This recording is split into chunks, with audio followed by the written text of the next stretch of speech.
What's up, everybody? Welcome back to another Full Draw Friday. This one is episode number 15. Today, Nate's in here. We're going to talk about the second part of the hinge cutting that I had talked about previously on episode number 14. So if you want to go back and listen to that, I talked about kind of sometimes that you might want to utilize hinge cuts and when they're beneficial, when they're really not. This week, we're going to talk more about how to do it. And Nate's going to talk a little bit about the project he's got going for it.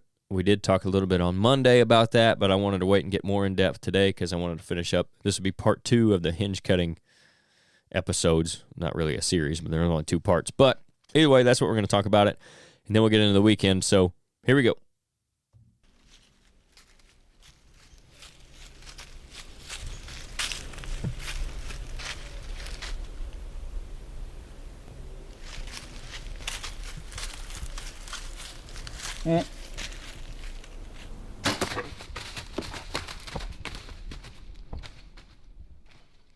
All right, hinge cutting 101 with Nate Burgess.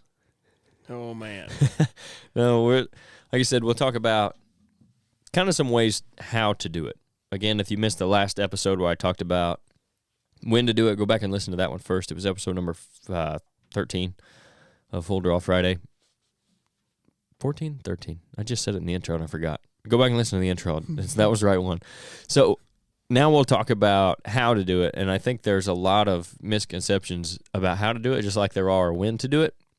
It seems to be like a lot of guys answer for everything when it comes to cover and bedding and all that. It also seems like guys say you have to do it absolutely a certain way or it won't work, or if you just cut the tree all the way down, then you've messed up, or all kinds of different stuff. So we'll get into that. First off, again, we talked about it a little bit on Monday's episode, but you're doing this in the middle of a set of timber or patch of timber that you've got there up at your place. Yeah. And you're doing this, you're trying to make a bedding area. Yes. Like that is the reason you're doing it. Yes. Yep. Which is one of the reasons that I'd covered on the last hinge cutting episode. Yep. Trying to improve bedding. The way the woods is now, they don't lay in there very much. They really don't. It's too open. On the west end of the woods, it's a triangle patch of woods, 7 acres. The east end of the woods is really open, big mature trees, mainly white oaks over there and some hickories. The west end of the woods are junkier trees, smaller trees, less mature trees, but it rolls over there. There's 2 main. I suppose the creek is the main draw. There's one well-defined draw running down toward it that runs up the edge of the woods and then toward the middle of the woods with 2 fingers that come off of it. That makes 2 ridges over there. And then the whole south edge is a ridge, but I'm not going to do anything with it. So the ridges over there is where I want to focus. The tops and then the sides of those ridges is where I want to focus. I think that would be the best place for where they would want to bed over there. I got to make that thicker, so that's why I'm doing it. Mm-hmm. And I know you've been talking to some guys about doing it and all that, so ways you're going to go about it. One thing that I'll kind of explain off the top, if you guys don't know what we're talking about hinge cutting, but essentially what we mean is you're going to pick a tree that you want to fall, and you want to keep it somewhat alive. And you're doing this, in Nate's case, to add cover for bedding. And it also has a little bit of browse from the leaves that the deer are going to eat off of it and the ends of the twigs and stuff. So the idea is you cut through the tree far enough where you can shove it over, or it falls on its own, but it doesn't break all the way. It leaves a little bit of the trunk. That way it can still get nutrients and water from the soil, so it can grow leaves. Generally, they'll grow vertically out of the trunk on the top side, especially depending on your sunlight and all that. And then that'll give you some extra cover. That tree will live for 3, 4, 5 years, depending on situation in the tree. And then you've got cover and a little bit of browse just by cutting down a tree part of the way. It doesn't always work. Sometimes the trees go ahead and snap off, so you're going to have that occasionally. We'll talk about some ways to avoid that, maybe. But when it does work, it can create not instant bedding, but about as close as you can get to it. Mm-hmm. So that's what we're talking about as far as what you're trying to do. So you were saying some of these trees are pretty good size. Yeah. Now, you can get to a point where they're too big to even worry about hinge cutting. Matter of fact, we went to a property one time. The guy had asked if we could hinge cut some trees for him. I said, well, we'll come look at them. You just never know. And these were like 70-foot tall trees. Yeah. I mean, 60. And I was like, yeah, if you want these out, you're just didn't bring a log skidder. Exactly. You just have to cut them down. Because there's no point. There's no way you're going to hinge these trees. Yeah. So they're just too heavy. At some point, the tree gets too big and too heavy to remain intact. Once you cut it and fall, it's going to twist off and break. And at some point, it becomes too dangerous. Yep. Especially for me to want to mess with when you're talking about hinging trees. Yeah. But there is, in the right situation, when you have the right size trees, it can be done. So you're looking at some kind of on the bigger side, but I think this is as big as I'd want to even try to hinge. And I bet a lot of them won't work. I bet they just break. And you've already come to terms with that. Yeah. Which is not the worst thing in the world, because if you do that and they break, or you just have to cut them all the way down, you're still opening up that canopy. That is the goal. Which is going to allow sunlight to hit the forest floor and grow whatever's growing there. Correct. And it's also going to allow sunlight in to hit the hinge trees that you've had. Correct. That you've already hinged. Yeah. Because we did talk about it on Monday's episode where you did before your canopy closed up on you quite a bit. Yes. Shortly after you hinge cut those. Yes. And the trees that you hinge cut probably weren't getting enough sunlight either. No. I've done this once before in there. One little spot back, I want to say it's like 8 years ago. I did some hinging in there, me and another guy. We probably cut 15 trees over, and they weren't very big trees. Like, we left the bigger trees alone because we didn't want to mess with them. We was too scared of them, And we did not get enough. It did okay, but we didn't. The canopy closed right back in like 3 years. Yeah. All those trees died. There's a couple of those trees that are still living. They're the ones that are on the smaller side, like as big as a volleyball coming out of the ground. And they have grown the vertical limbs, off the top side of the log exactly how you want. But most of those trees that we hinge are just dead. They died after like 2 years. Yeah. Some of them never even, some of them we killed them that day. Right. It didn't work. But anyway, a lot of what I've got are black oaks and red oaks in there, mainly black oaks. Some of them are probably 20 inches through, They're on the big side. I'm going to try hinging them. If it works, it works. If it don't, it don't. My plan, no matter what, is to fall them into a pile. Try to make somewhat of piles in there. I talked to an old Indian guy here, a local that kills a lot of big deer, and he has done a whole lot of hinge cutting. And he said his recommendation would try to be, somewhat. Try to get them to all fall into a pile if you can. And I definitely want to try to keep, I don't want my piles to overlap. I'd like to have a definite, way for them to get around. I don't want to make just a big nasty thicket, I want a thick area, but I want some definite paths in there for them to be able to move around through this mess that I make. Yep. I can't remember how much I talked about that last week. But I know I did mention it. I know it was in the article. I think one thing a lot of guys get in trouble with is they will hinge. Maybe it's not that they hinge too many trees, but they just kind of let them fall wherever, and they don't really have a plan going into it. They're just going and cutting down trees, and they end up with this big jumbled up mess with no way for the deer to move around in it. So they're either not going to use it, or when they do use it, you're going to lose some fawns to some predators because they have nowhere to go because they can't traverse the crap that you've laid on the ground in front of them. I'd like this to not look like a big pile of toothpicks when I'm done. Right, exactly. I would like there to be some organization to it. The way the trees are leaning, these guys are big enough. They're going to do what they're going to do. I'm not going to have too much control over it. But I've went in there and I've looked at the ones that I'm going to cut. I think I can do about 4 areas over probably a 3 acre patch. I think I can do about 4 areas in there and try to make these piles. And I'm going to go from there. I'll see what it does. Yeah. But I think I can do this reasonably. And if they don't hinge, they don't hinge. These are hardwoods I'm messing with. You know, that's not what you're. Right. You wouldn't expect them to hinge. It's not the most ideal. No. If you get like, I think they say red maples around here is like some of the best, because they they are soft. They are going to flex for you. Yep. And I think that's really good browse for deer. And the deer as well. will eat the crap out of them. Yeah. Yeah. Yep. Too bad I don't have any of those. Yeah. So that's actually one of the things that occasionally we'll recommend in a bedding area or with hinge cutting. Another thing is cedar trees, but with the maples, you can go in and plant those 4 browse as well to add to what you've added already, and then that'll give them just some more, and it provides woody browse now this time of year, but they'll eat the leaves off them as well, and they'll generally keep them pretty short if you don't have a ton of them in there. Mm-hmm.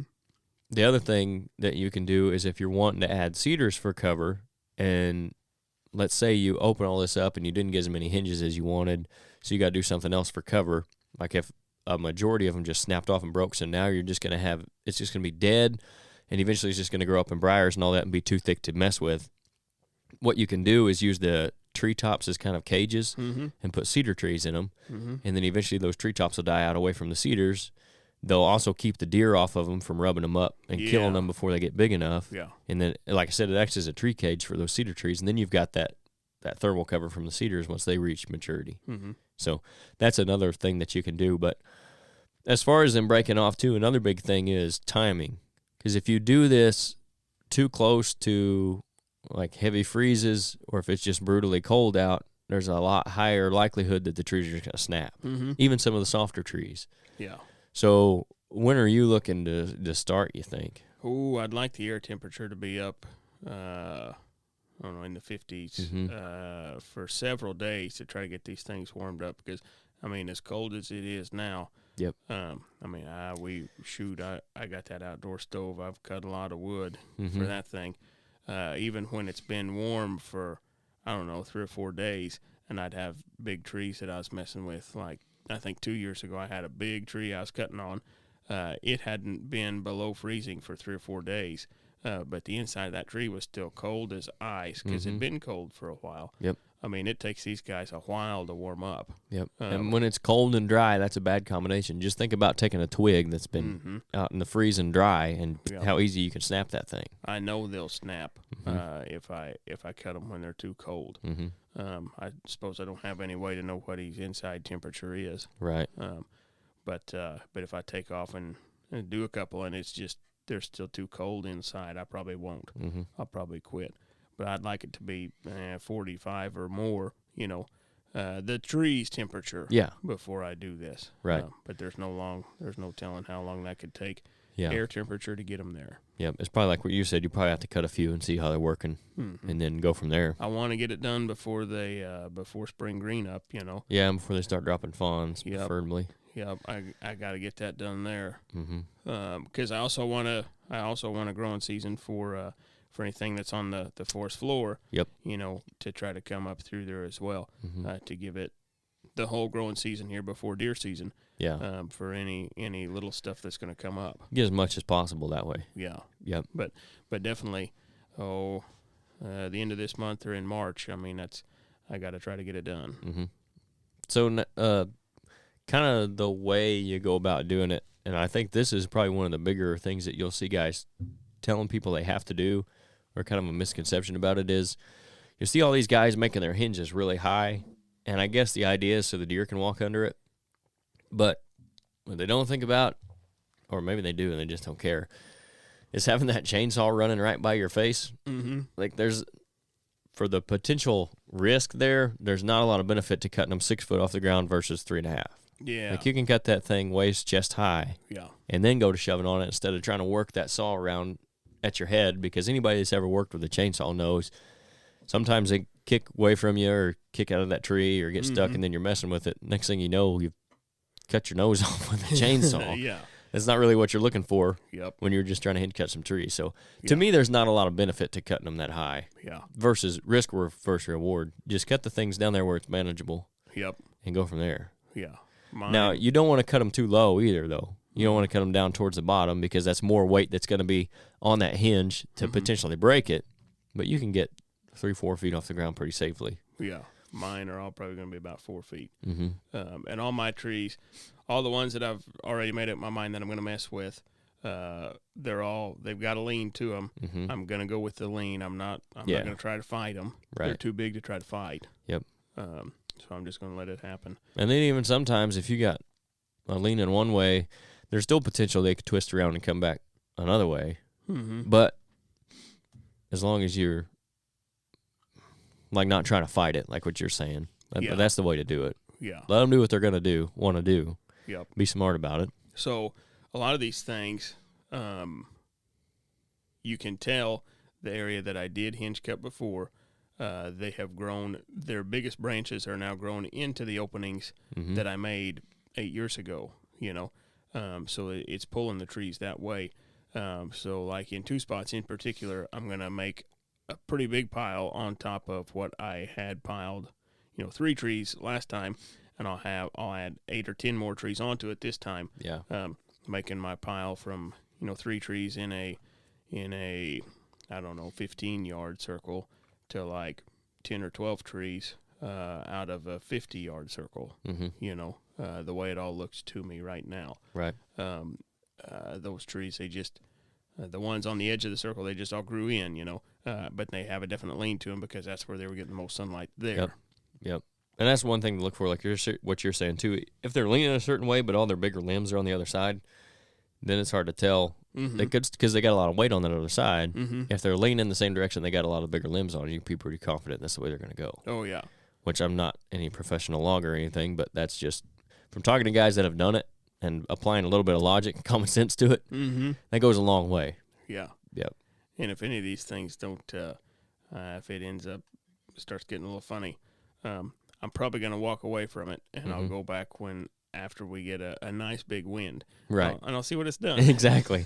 Yeah. There's, when you're just cutting down trees, a lot of guys will just ring them kind of so they don't have to worry about which way they're going to fall and being there when they do. But then you could end up with a big mess when they do die. Yeah. And you got to worry about walking through a whole bunch of dead trees on your way in and out of the stand and all that. So there's benefits and pros and cons to both of those, I guess. Yeah. But when you're talking about hinging them, like you said, if things get a little funny, or when you're talking about cutting down trees in general, I guess, if it just ain't worth it. It ain't worth dropping one on yourself for some bedding cover for deer. Yep. So the biggest thing I would say overall of it is be smart about it. Like, don't go out there and try to cut down an 80-foot tree because you need to open up the canopy right there. Yeah. And kill yourself. Yep. Maybe do something different, or call somebody who's a professional. Yeah. If you're not, don't watch one YouTube video and go out there and think you're Paul Bunyan. Yep. To cut down this 80-foot oak tree. Yeah. So, as far as when you're going to do it, you try to do it before the spring green up. Give yourself a chance the growing season. What trees you're going to do? We're going to go, like yours are, the biggest one's probably 20 inches or so, you think? I think so. A lot of them are probably 16, 15, 16. We're going to try to cut them not at head height so we don't cut our head off with a chainsaw. We're going to be smart about that.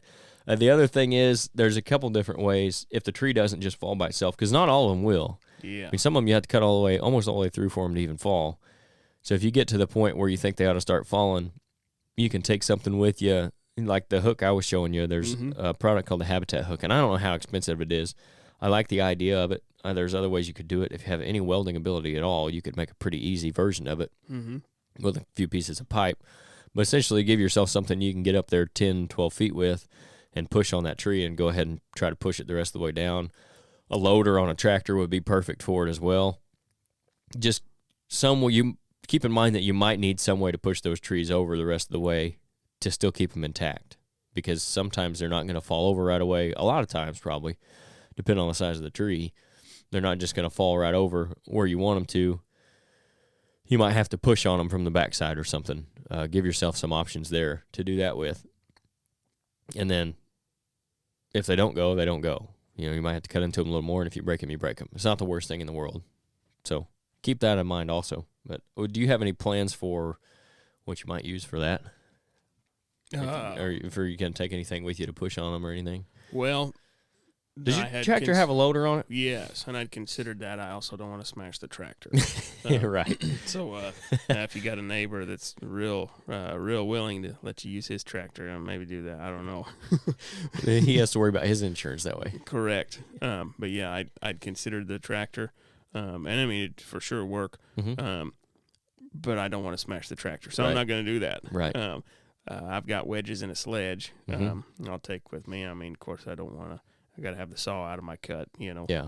All of my wedges are metal, mainly for splitting, not for pushing. Right. But anyway, I'll take them. I know there's a guy at church that is a logger. I thought about saying, hey, I'll pay you some money and feed you some food if you come and make sure that I don't kill myself, Yeah. trying to do this. Yeah. But anyway, if a guy had a big piece of pipe, you could probably do good. If you had a big notch on the end of it somehow, where you could get up there. You could weld if you had a big enough piece of angle iron, a short little piece of it, you could make you an L at the end of it. Mm-hmm. That'd be real similar to that hook I was talking Yep. about, and give you something you could stick in that tree in and shove on. Yep. Like if there was, at any point, if there was a limb on the side that you was cutting on, and you could get a pipe up there, and you could get you a block and a little hydraulic jack, and a piece of stiff pipe or something up there, Yep. and jack on it. I think that would have to be the most effective way of getting it pushed, you know. And you could run away and you could let it, Do what it's going to do. Yeah, I wouldn't care about the pipe or the jack. But anyway, I'd considered that, but I don't think that I've got any limbs, but below like 30 foot on a lot of these trees. Yeah. Which is another thing that you reminded me of when you said the limbs up there. Look up before you start cutting on the trees. Make sure you're not standing under any big dead limbs. Yeah. Because that kills a lot of people too. I've got a great story for another day. Okay. When we hinge cut the first time. Okay. Yeah. It'll be another day, though. That's fine. That's fine. You got anything else as far as how you're going to do it that we ain't covered? Nah. First, the biggest tree, the old Indian guy told me to use the biggest tree as a base. The biggest tree in the area, cut it first, and then see what you can do with all the others. Try to get all the others to fall on top of it. Makes sense. Is what he told me. That was his advice. But anyway, we'll see how it goes. I don't have a lot of hope for all these things hinging good because they are hardwoods. Right. Or living. Even if they hinge good, they might not live because they're hardwood. I mean, the trees that I'm going to do this to ain't the ideal trees to hinge cut. Mm-hmm. But going back to the goal, open the canopy. I want the canopy open. I want it to be thicker in there. Yep. No matter what, I need to get these trees down to get the canopy, or to get the canopy open over there. Yep. To get the ground thicker. So if they do it right and they do end up living, that's just an added bonus, really. Yes, I think so. If I end up with leaves in these treetops at ground level, which is the goal of hinge. If that happens, that's great.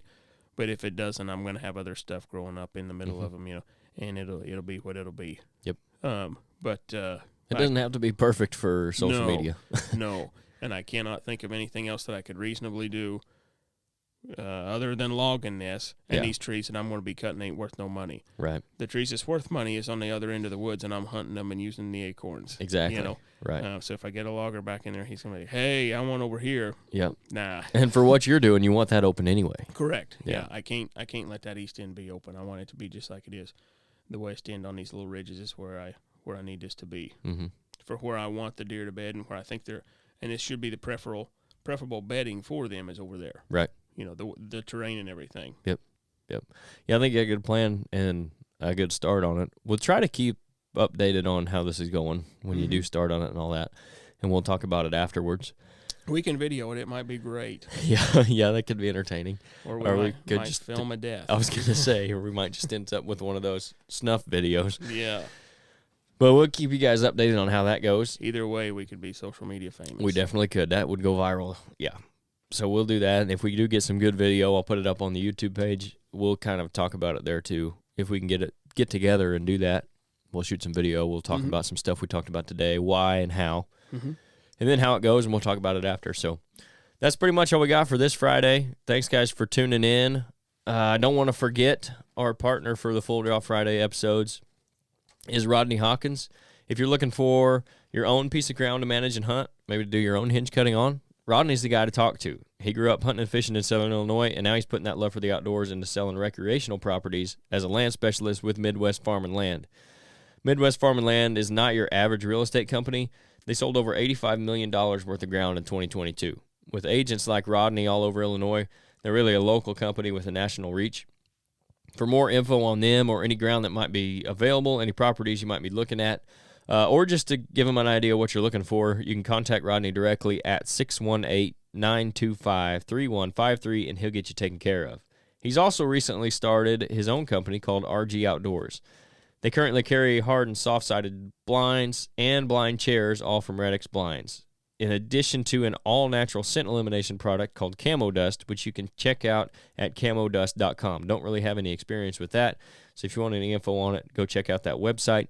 As for the blinds, Nate actually spent a lot of time in one of the soft-sided blinds this season and was more than happy with how it worked out for him. The time I went and hunted with you in it, the way it worked out, everything, the deer didn't seem to mind it at all. Kept us... Which was my biggest concern. Right. Kept us relatively warm up there. It's got some good thermal protection. I'm sure the hard-sided blinds are the same way. So if you're interested in anything that they have, you can send a message to them on their Facebook page, RG Outdoors. Email them at rgoutdoors@yahoo.com. Or again, you can call Rodney at 618-925-3153. Thanks for tuning in, guys. We'll catch you next Friday.